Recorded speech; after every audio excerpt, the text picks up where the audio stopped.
ഞങ്ങളും ക്രൂശിക്കപ്പെട്ട ക്രിസ്തുവിനെ പ്രസംഗിക്കുന്നു. നമുക്ക് വായിക്കാം. ഫിലേമോൻ എഴുതിയ ലേഖനം 10-ാം വാക്യം നമുക്ക് വായിക്കാം. തടവിലിരിക്കുമ്പോൾ ഞാൻ ജനിപ്പിച്ച എൻ്റെ മകനായ ഒനേസിമോസിന് വേണ്ടിയാകുന്നു നിന്നോട് അപേക്ഷിക്കുന്നത്. തടവിലിരിക്കുമ്പോൾ, ഞാൻ ബന്ധസ്ഥനായിരിക്കുമ്പോൾ ഒനേസിമോസും അവിടെ തടവിൽ വരികയുണ്ടായി.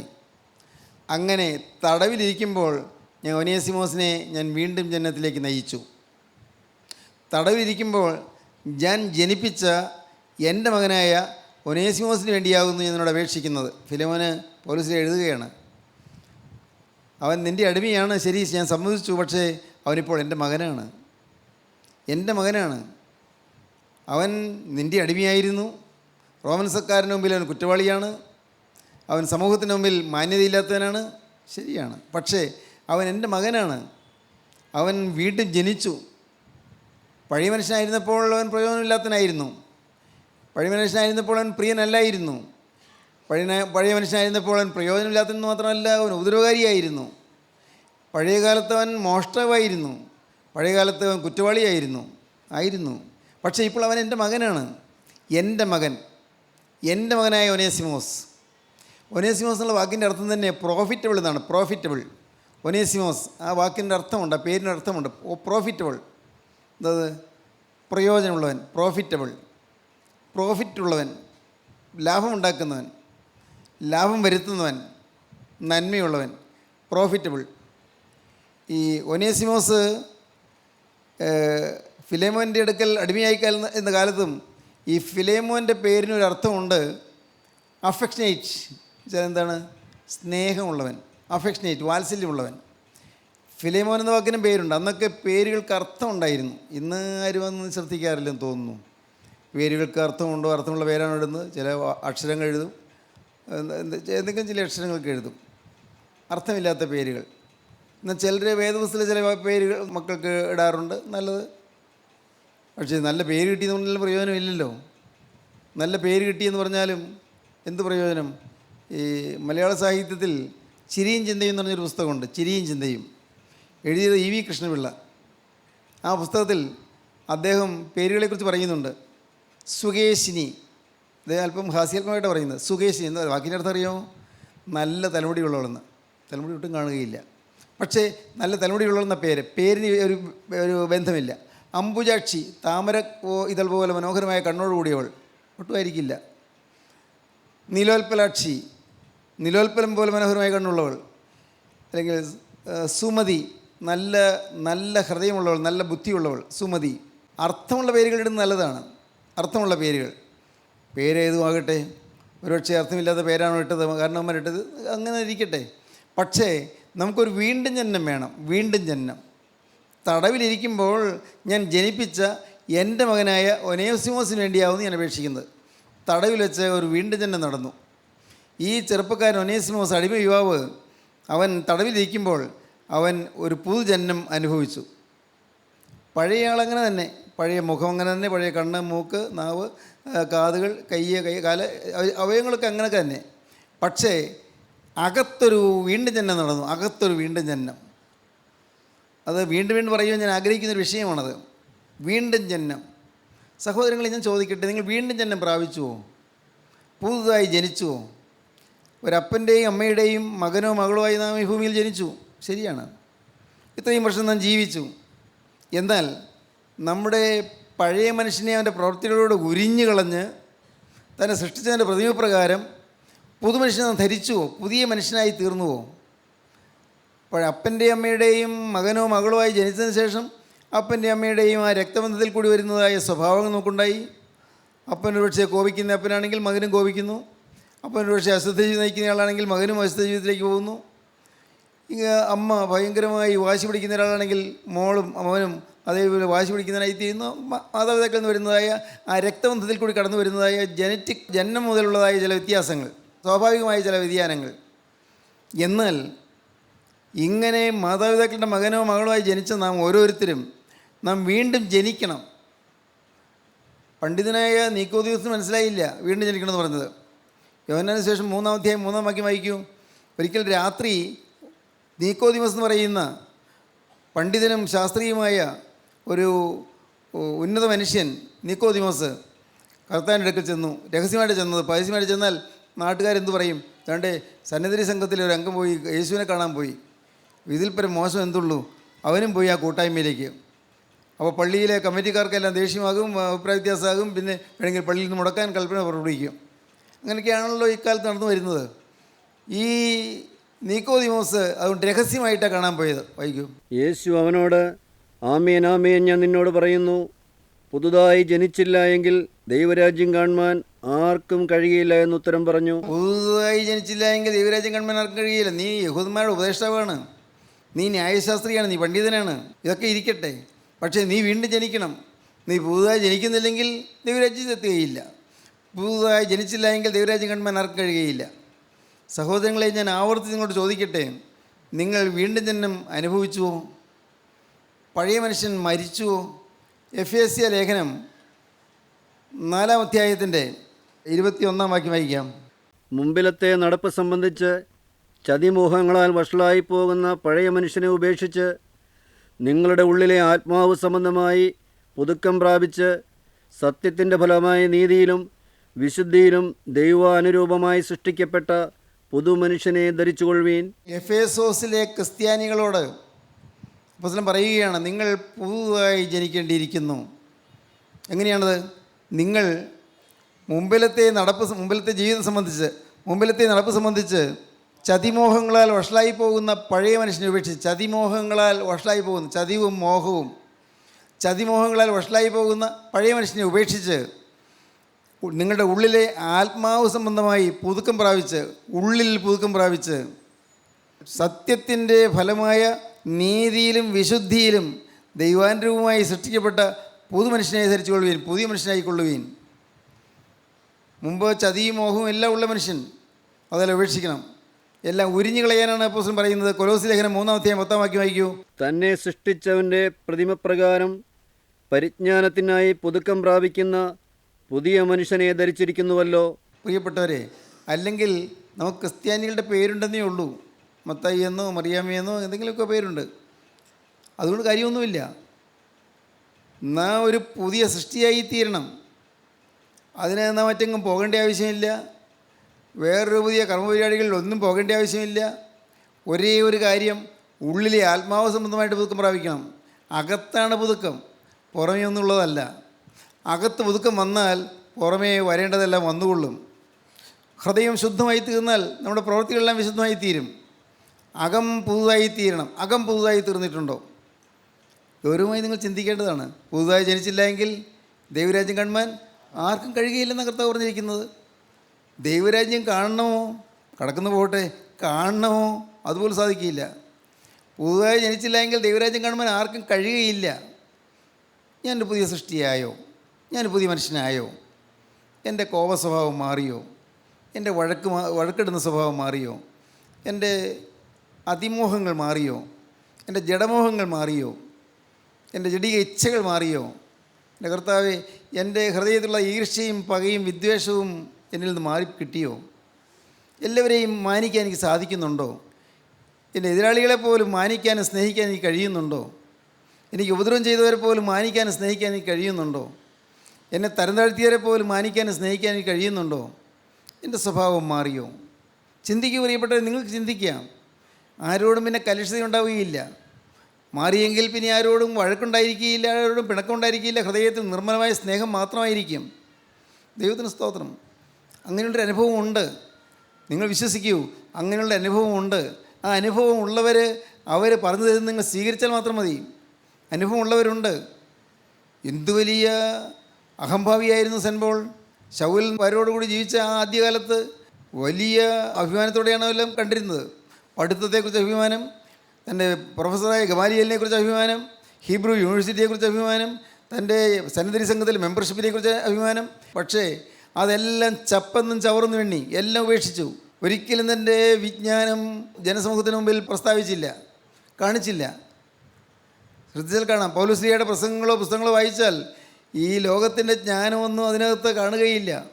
ലോകത്തിൻ്റെ അറിവും പാണ്ഡിത്യവും ജ്ഞാനവും എല്ലാം അപ്പോസ്തലൻ നിസ്സാരമായിട്ട് കണ്ടു. അപ്പോസ്തലൻ ഈ ലോകത്തിൻ്റെ ജ്ഞാനത്തെ അത് എല്ലാം തിരസ്കരിച്ചു. അതൊന്നും അല്ല എനിക്ക് വേണ്ടത്. എനിക്ക് ഒരു പുതിയ സൃഷ്ടിയായി ജീവിക്കണം, ഒരു പുതിയ മനുഷ്യൻ, ഒരു ശിശുവായി ജീവിക്കണം. ഒരു ശിശുവായി, അകത്തെ ഒരു ശിശു, പുറമേ അല്ല, അകത്തൊരു ശിശുവായി ജനിക്കണം. സഹോദരങ്ങളെ, ആ വീണ്ടും ജനം നാം പ്രാപിച്ചുവോ? ചിന്തിച്ച് നോക്കൂ. ഞാൻ ആ വീണ്ടും ജനം പ്രാപിച്ചുവോ? ദൈവത്തിന് സ്തോത്രം. എൻ്റെ ജീവിതത്തിൽ എനിക്ക് ഈ വീണ്ടും ജനം കിട്ടിയത് 17-ാമത്തെ വയസ്സിലാണ്.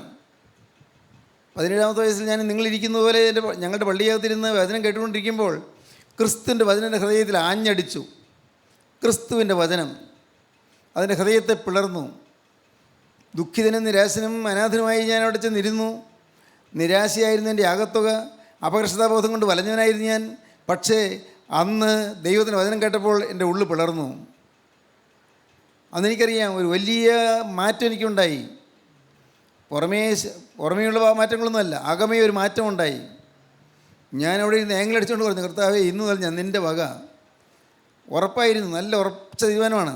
ഇന്ന് ഞാൻ തിരിഞ്ഞു നോക്കുമ്പോൾ ഓർക്കുകയാണ്, വർഷങ്ങൾക്ക് മുമ്പ് നടന്ന ആ കാര്യം എന്തൊരു മഹാഭാഗ്യമായിപ്പോയി. അന്ന് കർത്താവേ ഞാൻ നിൻ്റെ വകയെന്ന് പറയാനിടയായതും തീരുമാനം എടുക്കാൻ ഇടയായതും എന്തൊരു ഭാഗ്യമായിപ്പോയി. കർത്താവേ ഞാൻ നിൻ്റെ വക. യേശുവേ, ഇനി മുതൽ എൻ്റെ കർത്താവിനെ മാനിച്ച് ഞാൻ ജീവിക്കും, ഒരു പുതിയ സൃഷ്ടിയായി ഞാൻ ജീവിക്കും. ദൈവസേനയിൽ അവിടെ ഇരുന്ന് പറഞ്ഞു. എന്തെന്നില്ലാത്ത സമാധാനം എൻ്റെ ഹൃദയത്തിൽ ഇരച്ച് കയറി. ഞാൻ വീട്ടിൽ വന്നതിന് ശേഷവും പിന്നെയും ഇരുന്ന് ദൈവസേനയിൽ ഇരുന്ന് കരഞ്ഞു പ്രാർത്ഥിച്ചു. എൻ്റെ ജീവിതം മുഴുവനായി പിന്നെയും ഓരോന്നോരോന്നായി ഞാൻ എടുത്തെടുത്ത് കർത്താവിന് കൊടുത്തു. എല്ലാം മുഴുവൻ അങ്ങോട്ട് കൊടുത്തു. എൻ്റെ ദുഃഖങ്ങളും എൻ്റെ ആകുലങ്ങളും എൻ്റെ സങ്കടങ്ങളും എൻ്റെ ഭാരങ്ങളും എൻ്റെ ഉള്ളിലെ കരച്ചിലുകളും എല്ലാം യേശുവിൻ്റെ ഭാഗത്തിലേക്ക് വെച്ചു. എനിക്കുണ്ടായെന്ന് ഞാൻ കരുതിയിരുന്നതായ എനിക്കുള്ളതായ എല്ലാ വിഭവങ്ങളും, എൻ്റെ വീട്, എൻ്റെ സൗകര്യങ്ങൾ എല്ലാം ഞാൻ കൊടുത്തു കർത്താവിൻ്റെ കരങ്ങളിലേക്ക്. അന്ന് കൊടുത്തത് നിസ്സാരമായിരുന്നില്ല. ക്രിസ്തുവിൻ്റെ കരങ്ങളിലേക്കാണ് ജീവിതം കൊടുത്തത്. ക്രിസ്തുവിൻ്റെ കരങ്ങളിലേക്ക് ജീവിതം കൊടുത്തപ്പോൾ കർത്താവ് ഏറ്റുവാങ്ങി. എനിക്ക് നല്ല ഉറപ്പായി. യേശു ക്രിസ്തു ഏറ്റുവാങ്ങി. മാമോദിസായിലെ നാം പറയാറുണ്ടല്ലോ, സാത്താനെ ഉപേക്ഷിക്കുന്ന മിശിഹായെ ഞാൻ സ്വീകരിക്കുന്നെന്ന്. നമുക്ക് വേണ്ടി തലമുട്ടപ്പനോ പറഞ്ഞല്ലോ. പ്രിയപ്പെട്ടവരെ, അങ്ങനെ മാമോദിസായിൽ എന്തു പറഞ്ഞുവോ അത് ജീവിതത്തിൽ അന്വർത്ഥമാക്കിയെടുത്തു, മീനിങ് ഫുള്ളാക്കി. ഒരിക്കൽ പറഞ്ഞത്, സാത്താനെ ഉപേക്ഷിക്കുന്നെന്ന് പറഞ്ഞത്, അത് എൻ്റെ ജീവിതത്തിൽ അനുഭവമാക്കിയെടുത്തു. അതന്ന് അനുഭവമായി തീർന്നു. വലിയ ഭാഗ്യമായിപ്പോയി, വലിയൊരു സൗഭാഗ്യമായിപ്പോയി.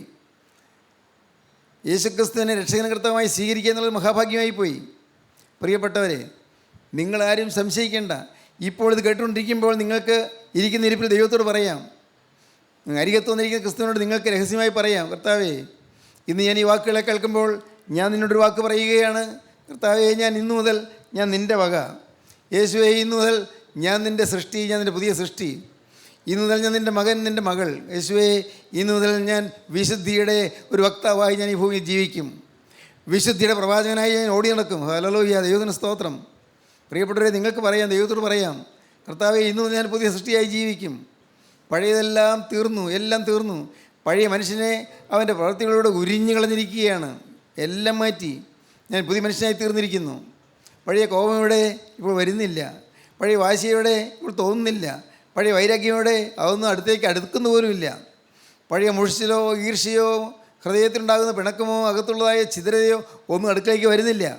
എല്ലാം ഓളങ്ങളുടെ മീതെ ചെറുവെള്ളം പോകുമ്പോൾ പോലെ ഓളങ്ങളുടെ മീതെ അങ്ങ് പോകുന്നു. ഓളങ്ങളുണ്ട്, പക്ഷെ ഒന്നും സ്പർശിക്കുന്നില്ല. ഓളങ്ങളുടെ മീതെ ചെറിയ ഈ വള്ളം ഇങ്ങനെ പോയിക്കൊണ്ടിരിക്കുന്നു. ദൈവത്തിന് സ്തോത്രം. ദൈവത്തിന് വലിയ നാമം മഹത്വപ്പെട്ടു. ഈ ഭൂമിയിൽ ജീവിക്കുമ്പോൾ നമുക്ക് സാധിക്കും. നമ്മുടെ ജീവിതത്തിലെ തിന്മകളെ നമുക്ക് വെറുക്കാൻ സാധിക്കും. കൊള്ളരുതാത്ത ബന്ധങ്ങൾ, അശുദ്ധമായ ജീവിതങ്ങൾ, ഇത് എണ്ണി പറയേണ്ട ആവശ്യമില്ലല്ലോ. നിങ്ങൾക്കറിയാമല്ലോ ഏതെല്ലാം കാര്യങ്ങളാണ് നിങ്ങൾ തോറ്റിരിക്കുന്നത്. നിങ്ങളുടെ ജീവിതത്തിലെ അവയവങ്ങളിൽ നിങ്ങൾ എന്തെല്ലാമാണ് തെറ്റുകൾ സംഭവിച്ചു പോയിരിക്കുന്നത്. ഓരോ അവയവങ്ങൾ കൊണ്ടും എന്തെല്ലാം തെറ്റുകളാണ് ചെയ്തു പോയത്. എണ്ണിയൊക്കെ നിങ്ങൾക്ക് കണ്ടുപിടിക്കാം. ഇപ്പോഴല്ല, നിങ്ങൾ പിന്നെ ഇരുന്ന് കണ്ടുപിടിക്കണം. എന്തെല്ലാമാണ് എൻ്റെ കണ്ണുകൊണ്ട് ഞാൻ എന്തെല്ലാം ചെയ്തു, എന്തെല്ലാം കണ്ടു. നീ എവിടെയെല്ലാം നോക്കാൻ ആഗ്രഹിച്ചു. എൻ്റെ കർത്താവേ, ഈ കണ്ണ് എന്തെല്ലാമാണ് വായിച്ചു പോയത്. ഈ കണ്ണുകൊണ്ട് ഞാൻ എന്തെല്ലാം ചിത്രങ്ങളാണ് കണ്ടുപോയത്. ഈ കണ്ണ് ഏതെല്ലാം ചിത്രങ്ങൾ കാണാനാണ് ഞാൻ മോഹിച്ചു പോയത്. എൻ്റെ കർത്താവേ, കൺമോഹം. എൻ്റെ കർത്താവ്, ഈ ജഡത്തിലെ ഓരോ അവയവങ്ങൾ കൊണ്ടും, എൻ്റെ കൈ കൊണ്ട്, എൻ്റെ നാവ് കൊണ്ട്, എൻ്റെ ചുണ്ടുകൊണ്ട്, എൻ്റെ കർത്താവേ, എൻ്റെ തലച്ചോറ് കൊണ്ട്, എൻ്റെ ബുദ്ധി കൊണ്ട്, എൻ്റെ ഹൃദയം കൊണ്ട്, എൻ്റെ ആഗ്രഹം കൊണ്ട്, എൻ്റെ മോഹം കൊണ്ട് എന്തെല്ലാം തിന്മകളാണ് വന്നുപോയത്. ഓരോന്ന് ചിന്തിക്കാം. എല്ലാം എടുത്ത് ബലിപീഠത്തിലേക്ക് കൊണ്ടുവരാം. എല്ലാം ഈ ബലിവേദിയിൽ അർപ്പണം ചെയ്യാം. ക്രൂശിൻ്റെ ബലിവേദിയിൽ. ഹല്ലേലൂയ, ദൈവത്തിന് സ്തോത്രം. ക്രൂശിൻ്റെ ബലിവേദിയിൽ, ക്രൂശിൻ്റെ ബലിപീഠത്തിങ്കൽ, ക്രൂശിൻ്റെ ചുവട്ടിലേക്കെല്ലാം കൊണ്ടുവരാം. ഗോകുൽത്തായിലെ കുരിശിൻ്റെ അർത്ഥം അതാണ്. കർത്താവായ യേശു ക്രൂസിൽ മരിച്ചു, അതുപോലെ തന്നെ ഞാനിതാ എന്നെ തന്നെ ക്രൂശിക്കാൻ വിട്ടുകൊടുക്കുന്നു.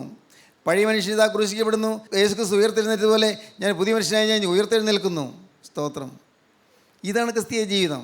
അതില്ലെങ്കിൽ ക്രിസ്ത്യാനി അല്ല. പേരുകൊണ്ട് എന്ത് പേര് പറഞ്ഞാൽ എന്താണ്? ഏതെങ്കിലും പേര് പറയുന്നു, പക്ഷേ ആ പേരിനൊന്നും ഒരർത്ഥമില്ല. നിങ്ങൾ ക്രിസ്ത്യാനിയായോ, ക്രിസ്തീയ വിശ്വാസത്തിൽ വന്നോ?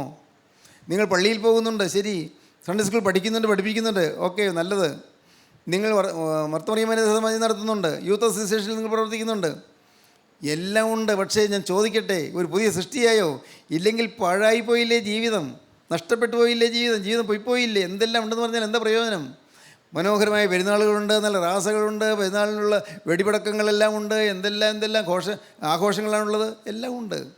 എന്ത് പ്രയോജനം പ്രിയപ്പെട്ടവരെ? എന്ത് പ്രയോജനം? ഇതുകൊണ്ട് ആത്മാവിന് എന്ത് കിട്ടുന്നുണ്ട്? എൻ്റെ ആത്മാവ് പുതുതായി ജനിച്ചില്ല എങ്കിൽ ഞാൻ ദൈവരാജ്യം കാണുകയില്ലല്ലോ. പുതുതായി ജനനം. തടവിലിരിക്കുമ്പോൾ ഞാൻ ജനിപ്പിച്ച എൻ്റെ മകനായ ഒനേസിമോസിന് വേണ്ടിയാവുന്നു ഞാൻ അപേക്ഷിക്കുന്നത്. അവൻ എൻ്റെ പ്രിയ മകനാണ്, എൻ്റെ മകനാണ്. അവൻ പ്രയോജനമില്ലാത്തവനായിരുന്നു, ഇപ്പോൾ പ്രയോജനമുള്ളവനാണ്. അവൻ പ്രിയനല്ലായിരുന്നു, ഇപ്പോൾ പ്രിയനാണ്. അവൻ എൻ്റെ മകനാണ്. ദൈവത്തിന് സ്തോത്രം. നോക്കണം, പരിശുദ്ധാത്മാവിൻ്റെ സാക്ഷ്യം നോക്കൂ. പരിശുദ്ധാത്മാവിനെക്കുറിച്ച് എന്താണ് സാക്ഷ്യം പറയാൻ പോകുന്നത്? ഈ നമ്മെക്കുറിച്ചൊരു നല്ല സാക്ഷ്യം പറയുമോ പരിശുദ്ധാത്മാവ്? പരിശുദ്ധാത്മാവ് നമ്മുടെ ഉള്ളം കണ്ടുകൊണ്ട് പറയുമോ, ഇവൻ എനിക്ക് വേണ്ടി ജീവൻ അർപ്പിച്ച എൻ്റെ പ്രിയ മകൻ? പറയുമോ? പരിശുദ്ധാത്മാവ് നിങ്ങളെക്കുറിച്ച് പറയുമോ, ഇവൾ അവളുടെ ജീവിതം എനിക്കായിട്ട് ഒഴിഞ്ഞു വെച്ച എൻ്റെ പ്രിയ ദാസി? പറയുമോ? ദൈവത്തിന് സ്തോത്രം. എൻ്റെ പ്രിയ മകൾ പറയുമോ? ഈ ലോകത്ത് നിങ്ങൾക്ക് ഭൂമിയിൽ അപ്പനില്ലായിരിക്കും, ഈ ലോകത്ത് ഒരു പക്ഷേ അമ്മയില്ലായിരിക്കും, ഈ ലോകത്ത് നിങ്ങൾക്ക് ഭർത്താവില്ലായിരിക്കും, പലതും ഇല്ല. നിങ്ങൾ കടമുണ്ടായിരിക്കും, നിങ്ങൾക്ക് വലിയ വേദനാ വിഷയങ്ങൾ പലതും ഉണ്ടായിരിക്കും, ആകുലങ്ങൾ ധാരാളം ഉണ്ടായിരിക്കും, ഉള്ളിൽ ഒതുക്കുന്നതായ വേദനകൾ പലതും ഉണ്ടായിരിക്കും. ഒരു പക്ഷേ ആരോടും പറയാൻ പറ്റാത്ത ചില വേദനകൾ നിങ്ങളെ അലട്ടുന്നുണ്ടായിരിക്കും. പക്ഷേ ഞാൻ ചോദിക്കട്ടെ, നിങ്ങളുടെ ജീവിതത്തിൽ നിങ്ങളുടെ ഉള്ളു തുറന്ന്, യേശുവേ, ഞാൻ ഈ ആയിരിക്കുന്ന പ്രകാരം എന്നെ നിൻ്റെ ക്രൂശിൻ്റെ ചുവട്ടിലേക്ക് വയ്ക്കുകയാണ്. നിൻ്റെ ആ തിരുരക്തം വാർന്നൊഴുകുന്ന കരങ്ങളിലേക്ക് ഇതാ ഞാൻ എന്നെ ഏൽപ്പിക്കുകയാണ്. നിങ്ങൾക്ക് പറയാൻ പറ്റുമോ അങ്ങനെ? യേശുവിൻ്റെ കരങ്ങളിൽ നിങ്ങളെ കൊടുക്കാൻ പറ്റുമോ? ക്രിസ്തുവിനോട് നിങ്ങൾക്കൊരു വാക്ക് പറയാൻ പറ്റുമോ? കർത്താവേ, ഇത്രയും കാലം ഞാൻ വെറുതെ ജീവിച്ചു പോയി. ഞാൻ ചില ചടങ്ങുകൾ ആചരിച്ചു, ചില ആചാരങ്ങൾ ആചരിച്ചു, അല്ലാതെ ഞാൻ വാസ്തവമായൊരു പുതുജന്മം ഞാൻ പ്രാപിച്ചില്ലായിരുന്നു. നിങ്ങൾക്ക് പ്രിയനായി ഞാൻ ജീവിച്ചില്ല. വാസ്തവത്തിൽ ഞാൻ നിൻ്റെ ശത്രുവായി ജീവിച്ചു, ക്രൂശിൻ്റെ ശത്രുവായി ജീവിച്ചു. ഫിലിപ്പിയ ലേഖനം 3-ാം അധ്യായത്തിൽ ഞാൻ പലപ്പോഴും നിങ്ങളോട് പറഞ്ഞതുപോലെ അനേകർ ക്രിസ്തുവിൻ്റെ ക്രൂശിന് ശത്രുക്കളായി നടക്കുന്നുവെന്ന് ഇപ്പോൾ കരഞ്ഞും കൊണ്ട് പറയുന്നു. ഇപ്പോൾ ഞാൻ കരഞ്ഞുകൊണ്ട് പറയുകയാണ്. അപ്പോസ്തലൻ ഫിലിപ്പിയിലെ ക്രിസ്ത്യാനികളോട് പറയുകയാണ്, അനേകർ ക്രൂശിൻ്റെ ശത്രുക്കളായി നടക്കുന്നു. അവരും സഭയിൽപ്പെട്ടവരാണ്, അവരും സഭയിൽ വരുന്നവരാണ്, അവരും പള്ളിയിൽ വരുന്നവരാണ്, അവർ ആരാധനയിൽ പങ്കെടുക്കുന്നവരാണ്. പക്ഷേ അവരെക്കുറിച്ച് എനിക്കിപ്പോൾ പറയാനുള്ളത്, അവർ ക്രൂശിൻ്റെ ശത്രുക്കളാണ്. ഞാൻ കരഞ്ഞുകൊണ്ട് പറയുകയാണ്. സെൻറ്റ് പോൾ കാരാഗ്രഹത്തിൽ വെച്ച് എഴുതുന്ന ഫിലിപ്പിയ ലേഖനത്തിൽ സെൻറ്റ് പോൾ പറയുന്നത് ഇങ്ങനെയാണ്, ഞാനിപ്പോൾ കരഞ്ഞുകൊണ്ട് പറയുന്നു, അനേകർ ക്രിസ്തുവിൻ്റെ ക്രൂശിന് ശത്രുക്കളായി നടക്കുന്നെന്ന് ഇപ്പോൾ കരഞ്ഞുകൊണ്ട് പറയുന്നു. അവരുടെ അവസാനം നാശം, അവരുടെ ദൈവം വയറ്, ലജ്ജയായതിൽ അവർക്ക് മാനം തോന്നുന്നു. അവർ ഭൂമിയിലുള്ളത് ചിന്തിക്കുന്നു, നമ്മുടെ പൗരത്വമോ സ്വർഗത്തിലാകുന്നു. ദൈവത്തിന് സ്തോത്രം. പൗലോസേ പറയുകയാണ്, എനിക്ക് സങ്കടം വരുന്നു, ഞാൻ കരയുകയാണ്. ഈ ജനമൊന്നും അറിയുന്നില്ലല്ലോ. നിങ്ങൾ ഫിലിപ്പിയിലെ വിശ്വാസികൾ, നിങ്ങൾ സ്നാനപ്പെട്ടവരാണ്, നിങ്ങൾ വിശ്വാസികളായി തീർന്നവരാണ്, സഭയിൽ വന്നവരാണ്. പക്ഷേ നിങ്ങൾ അനേകർ ക്രൂശിന് ശത്രുക്കളായി നടക്കുന്നു. ക്രൂശിൻ്റെ ശത്രുക്കൾ, ക്രൂശിൻ്റെ സാക്ഷികളായി മാറണം. ഇന്ന് ക്രൂശിൻ്റെ ശത്രുവാണ്. ദൈവത്തിൻ്റെ കുരിശിൻ്റെ സന്ദേശം ആരെല്ലാം നിരസിക്കുന്നുവോ, ആരെല്ലാം തടുക്കുന്നുവോ, അവരെല്ലാം ക്രൂശിൻ്റെ ശത്രുക്കളാണ്. സുവിശേഷത്തെ ആരെല്ലാം വെറുക്കുന്നുവോ, സുവിശേഷത്തെ ആരെല്ലാം തടുക്കുന്നുവോ, നിർമ്മല സുവിശേഷം പറയുന്ന യോഗങ്ങളെ ആരെല്ലാം തടുക്കുന്നുവോ, അവരെല്ലാം ക്രൂശിൻ്റെ ശത്രുക്കളാണ്. ആരായിക്കൊള്ളട്ടെ, ആരുമായിക്കൊള്ളട്ടെ, അവർ ക്രൂശിൻ്റെ ശത്രുക്കളാണ്. ഈ വചനത്തെ ധിക്കരിക്കുകയും ദൈവത്തിൻ്റെ വചനത്തെ അനുസരിക്കാതിരിക്കുകയും ചെയ്യുന്നവരെല്ലാം ക്രൂശിൻ്റെ ശത്രുക്കളാണ്. പലപ്പോഴും നിങ്ങളോട് പറഞ്ഞിട്ടുണ്ടല്ലോ, പലപ്പോഴും നിങ്ങൾ പറഞ്ഞതുപോലെ ഇപ്പോൾ ഞാൻ പിന്നെയും പറയുന്നു, ഞാൻ കരഞ്ഞുകൊണ്ട് പറയുകയാണ്. അനേകർ ക്രിസ്തുവിൻ്റെ ക്രൂശിന് ശത്രുക്കളായി നടക്കുന്നെന്ന് ഇപ്പോൾ കരഞ്ഞുകൊണ്ട് പറയുന്നു. അവരുടെ അവസാനം നാശമാണ് അവർ വരാൻ പോകുന്നത്. കാര്യം നമസ്കാരങ്ങളും പ്രാർത്ഥനകളും ആരാധനകളും സ്തോത്രങ്ങളും ഗീതങ്ങളും എല്ലാം ഉണ്ട്. നല്ല മനോഹരമായ സത്രാകളും നല്ല പ്രമേയനുകളും എല്ലാം ഉണ്ട്. നല്ല പ്രാർത്ഥനകളുണ്ട്. പക്ഷേ ഞാൻ കരഞ്ഞുകൊണ്ട് പറയുകയാണ്, നിങ്ങൾ ക്രൂശിന് ശത്രുക്കളായി നടക്കുന്നെന്ന് ഇപ്പോൾ കരഞ്ഞുകൊണ്ട് പറയുന്നു.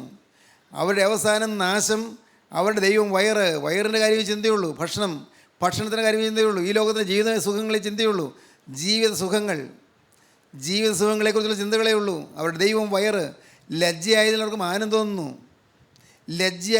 തോന്നുന്നു. പ്രിയപ്പെട്ടവരെ, ലജ്ജാകരമായ കാര്യങ്ങളെല്ലാം ചെയ്യുന്നു, പക്ഷേ വല്ല അഭിമാനത്തോടെയാണ് ചെയ്യുന്നത്. ഞാനിതെല്ലാം ചെയ്തു എന്നുള്ള ഒരു ഹുങ്കോടുകൂടിയാണ് ചെയ്യുന്നത്.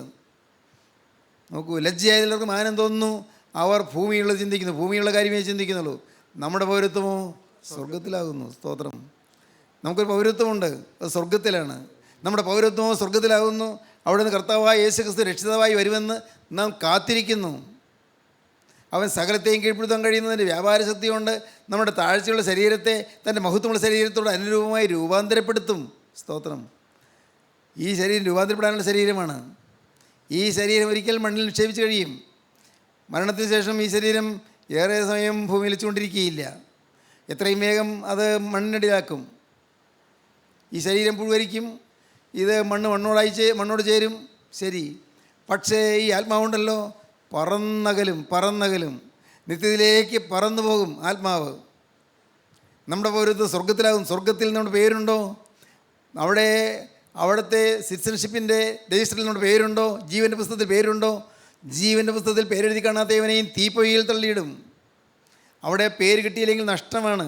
പ്രിയപ്പെട്ടവരെ, നമ്മുടെ പൗരത്വമോ സ്വർഗത്തിലാകുന്നു. അവിടെ നിന്ന് കർത്താവായ യേശുക്രിസ്തു രക്ഷിതാവായി വരുമെന്ന് കാത്തിരിക്കുന്നു.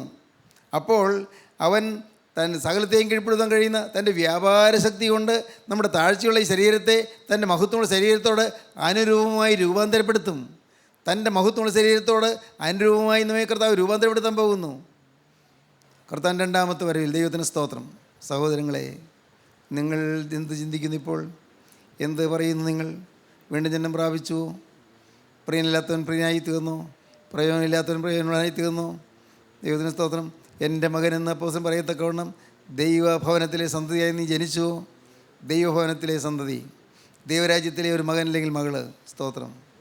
എന്തൊരു പദവിയാണെന്നോ. നമ്മുടെ കൂട്ടുകാർ മാലാഖമാരായിരിക്കും, നമ്മുടെ കൂട്ടുകാർ വിശുദ്ധന്മാരായിരിക്കും. ദൈവത്തിന് സ്തോത്രം. കടന്നുപോയ വിശുദ്ധന്മാർ നമ്മുടെ സഹായികളായിരിക്കും. അവർ നമുക്ക് വേണ്ടി ദൈവസന്നിധിയിൽ പ്രാർത്ഥിക്കുന്നവരായിരിക്കും.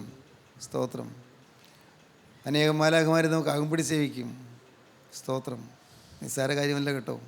ഇതൊരു മഹാപദവിയാണ്. ഈ പദവി നിങ്ങൾ കളയരുത്. നിങ്ങളുടെ ജീവിതത്തിൽ ഈ പദവി നഷ്ടപ്പെടുത്തരുത്. യേശു ക്രിസ്തു, നിത്യരാജാധിരാജാവായ കർത്താവായ യേശു ക്രിസ്തു, അത് നമ്മുടെ ജീവിതത്തിൽ നാഥനായി വരുന്ന എന്തൊരു മഹാഭാഗ്യം. ക്രിസ്തുവിൻ്റെ രക്തം കൊടുത്ത് എന്നെ വിലയ്ക്ക് വാങ്ങി എന്നുള്ള ബോധം കിട്ടുന്ന എന്തൊരു ഭാഗ്യം. ക്രിസ്തുവിൻ്റെ ക്രൂശിലെ മരണത്താൽ എന്നെ അവൻ വിലയ്ക്ക് വാങ്ങി എന്നുള്ള ചിന്ത കരുതുന്ന എന്തൊരു ഭാഗ്യം. ക്രിസ്തുവിനെ സ്വന്തമാക്കി തീർത്തു എന്നുള്ളതായ ഒരു ബോധ്യം വരുന്ന എന്തൊരു ഭാഗ്യം. ഞാൻ ഇനി എൻ്റെ അല്ല, ഞാൻ യേശുവിൻ്റെയാണ്. ഇത്രയും കാലം ഞാൻ എൻ്റെ ആയിരുന്നു, ഞാൻ ഈ ഭൂമിയുടേതായിരുന്നു. ഈ ഭൂമിയിൽ മാത്രം ചിന്തിച്ചു, ഈ ലോകത്തിലെ കാര്യങ്ങൾ മാത്രം അന്വേഷിച്ചു. അല്ല, ഞാൻ ഈ ഭൂമിയിൽ ജീവിക്കുമ്പോൾ തന്നെ ഞാൻ സ്വർഗത്തിലെ പൗരത്വമുള്ളവനായിത്തീരും. സ്വർഗീയ പൗരത്വം, എൻ്റെ പേര് ജീവനത്തിൽ എഴുതി ചേർത്ത് എനിക്ക് സ്വർഗീയ പൗരത്വം കിട്ടും. ഞാൻ യേശുവിൻ്റെ വകയായിത്തീരും. ഇന്നു മുതൽ യേശുവേ, ഞാൻ നിൻ്റെ വക. കർത്താവേ, കാലങ്ങൾ പാഴായിപ്പോയല്ലോ. ഇനി അങ്ങ് അസ്തമിക്കാൻ ഇനിയുണ്ട്. സൂര്യനങ്ങ് ചാഞ്ഞു തുടങ്ങിയിരിക്കുന്നു. അസ്തമിക്കാൻ ഏതാനും മിനിറ്റുകൾ മാത്രം. ദൈവത്തിന് സ്തോത്രം. അസ്തമിക്കാറായിരിക്കുന്നു. സ്തോത്രം. കാലം തീരാറായിരിക്കുന്നു. ദൈവമേ, ദൈവത്തിന് സ്തോത്രം. സൂര്യൻ ഉദിച്ച് ഉയർന്ന് വന്ന ആ നല്ല യൗവനകാലവും സൂര്യൻ പ്രശോഭിച്ചു നിന്നിരുന്നതായ ആ നല്ല പ്രൗഢതയുള്ള കാലങ്ങളും എല്ലാം കഴിഞ്ഞുപോയി. കർത്താവേ, വാർദ്ധക്യത്തിലായി, ശരീരക്ഷീണത്തിലായി. എന്നാൽ കർത്താവേ, ഒരു കാര്യം ഉറപ്പുണ്ട്. ഇനി എത്രയും വേഗം എൻ്റെ കർത്താവിൻ്റെ അടുക്കിലേക്ക് പറന്നിയെല്ലാം, അവൻ്റെ സന്നിധിയിലേക്ക് പറന്നിയെല്ലാം. സ്തോത്രം. അവൻ്റെ പാദം ചെന്ന് മൊത്താം, ആണിപ്പാടുള്ള പാദം മൊത്താം, അവൻ്റെ പാദം ചുംബിക്കാം, അവനെ തിരക്തം ചുംബിക്കാം. ദൈവത്തിന് സ്തോത്രം. അവൻ്റെ പാദത്തെങ്കിൽ കെട്ടിപ്പിടിച്ച് കർത്താവേ, നീ എന്നെ സ്നേഹിച്ചല്ലോ എന്ന് പറഞ്ഞ് സ്തുതിക്കാം. ഈ പാവിയായ എന്നെ സ്നേഹിക്കാൻ നിനക്ക് തിരുമനസ്സായല്ലോ എന്ന് പറഞ്ഞ് സ്തുതിക്കാം. എന്തൊരു മഹാഭാഗ്യമാണത്. എന്തോ ഒരു വലിയ വിലപ്പെട്ട കാര്യമാണത്. അവൻ്റെ പാദപീഠത്തിൽ ചെന്ന് കവിണ്ണ് കിടന്നുകൊണ്ട് അവനെ വാഴ്ത്തിപ്പാടാം. അവനെ സ്തുതിക്കുന്ന പരിശുദ്ധന്മാരുടെ നിരയിൽ നിന്നുകൊണ്ട് അവനെ സ്തുതിക്കാം. അത്യുന്നതങ്ങൾ സ്വർഗീയ മാലാഖമാർ സ്തുതിക്കുന്ന പോലെ ബലഹീനരും പാവികളോ ഞങ്ങൾ ഇതിനെ സ്തുതിക്കുന്നതെന്ന് പറയുന്നതായ മഹാഭാഗ്യം നമുക്ക് അനുഭവിക്കാം. സ്തോത്രം. പ്രിയപ്പെട്ടവരെ, അതൊരു മഹാഭാഗ്യമല്ലേ? ആ ഭാഗ്യം നിങ്ങൾക്ക് കൈവന്നുവോ? ഇതുവരെയും കിട്ടിയ ആ ഭാഗ്യം? നിങ്ങൾ വചനം കേൾക്കണം, വചനം ധാരാളം കേൾക്കണം. ദൈവത്തിന് സ്തോത്രം. പ്രിയപ്പെട്ടവരെ, നിങ്ങൾ പുതിയ ജീവിതം അനുഭവിക്കണം. ഹല്ലേലൂയ. ദൈവത്തിന് സ്തോത്രം. ഈ മഹാഭാഗ്യത്തിലേക്ക് വരാൻ നിങ്ങൾക്ക് ആഗ്രഹമുണ്ടോ? യേശു ക്രിസ്തുവിൻ്റെ എൻ്റെ ഏറ്റവും നല്ല സ്നേഹിതനാണെന്ന്, എൻ്റെ ഏറ്റവും പ്രിയനാണെന്ന്, എൻ്റെ സ്വന്തം യേശുവാണെന്ന്, എൻ്റെ സ്വന്തം രക്ഷകനാണെന്ന് എൻ്റെ സ്വന്തം ജീവനാണെന്ന്, എൻ്റെ ജീവൻ്റെ ജീവനാണെന്ന്, എൻ്റെ കൃപയുടെ ഉറവിടമാണെന്ന്, എൻ്റെ രാജാധിരാജനാണെന്ന്, എൻ്റെ ആശ്വാസദായകനാണെന്ന്, എൻ്റെ സമാധാന പ്രഭുവാണെന്ന് യേശുവിനെ നിങ്ങൾക്ക് സ്വീകരിക്കാൻ മനസ്സുണ്ടോ? ആരെല്ലാം വിട്ടുപോയാലും പേടിക്കാനില്ല, ആരെല്ലാം തെറ്റിദ്ധരിച്ചാലും പേടിക്കാനില്ല, ആരെല്ലാം വെറുത്താലും പേടിക്കാനില്ല. യേശു എന്നെ സ്നേഹിക്കുന്നു. ഹല്ലേലൂയ. മറക്കരുതേ, യേശു എന്നെ സ്നേഹിക്കുന്നു, യേശു എന്നെ സ്നേഹിക്കുന്നു, യേശു എന്നെ സ്നേഹിക്കുന്നു. ഹല്ലേലൂയ. മകളെ, യേശു നിന്നെ സ്നേഹിക്കുന്നു. പ്രിയമകളെ, യേശു നിന്നെ സ്നേഹിക്കുന്നു. ഹല്ലേലൂയ. മകനെ, യേശു നിന്നെ സ്നേഹിക്കുന്നു. എൻ്റെ പ്രിയമകനെ, യേശു നിന്നെ സ്നേഹിക്കുന്നു. നിങ്ങളെല്ലാവരും യേശുവിൻ്റെ രാജ്യത്തിലെത്തുവാൻ കർത്താവ് ആഗ്രഹിക്കുന്നു.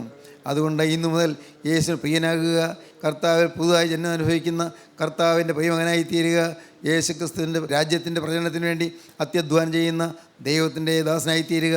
ദൈവം നിങ്ങൾ അനുഗ്രഹിക്കട്ടെ. ദൈവത്തിന് സ്തോത്രം. നമുക്ക് ഒരുമിച്ച് പ്രാർത്ഥിക്കാം. കാരുണ്യവാനായ ഞങ്ങളുടെ സ്വർഗീയ പിതാവേ, ഈ അനുഗ്രഹീത നിമിഷങ്ങൾക്കായി ഞങ്ങൾ നിന്നെ സ്തുതിക്കുന്നു, ഞങ്ങൾ നിന്നെ സ്തോത്രം ചെയ്യുന്നു. നിന്റെ മക്കളെ അവിടെ നിന്ന് അനുഗ്രഹിച്ചതിനായി സ്തോത്രം. കർത്താവേ, നിന്റെ മക്കളുടെ ഹൃദയത്തോടൊപ്പം സംസാരിച്ചതിനായി സ്തോത്രം. ഈ മക്കളെല്ലാം എൻ്റെ കരുണയുള്ള കർത്താവിൻ്റെ രാജ്യത്തിലേക്ക് അണയ്ക്കുവാൻ തക്കവണ്ണം സത്യമായി രൂപാന്തരം പ്രാപിക്കാൻ ഈ മക്കൾക്കെല്ലാം ഭാഗ്യം നൽകണമെന്ന് പ്രാർത്ഥിക്കുന്നു. എല്ലാവരെയും വാഴ്ത്തി അനുഗ്രഹിക്കണമേ, എല്ലാ നന്മകളാൽ നിറയ്ക്കണമേ. അവിടുത്തെ രണ്ടാമത്തോടിനു വേണ്ടി ഞങ്ങൾ ഒരുക്കണമേ. യേശു ക്രിസ്തുവിൻ്റെ മഹത്വപൂർണ്ണമായ നാമത്തിൽ പ്രാർത്ഥിക്കുന്ന കുറയോടെ കേൾക്കണം പിതാവേ. ആമീൻ.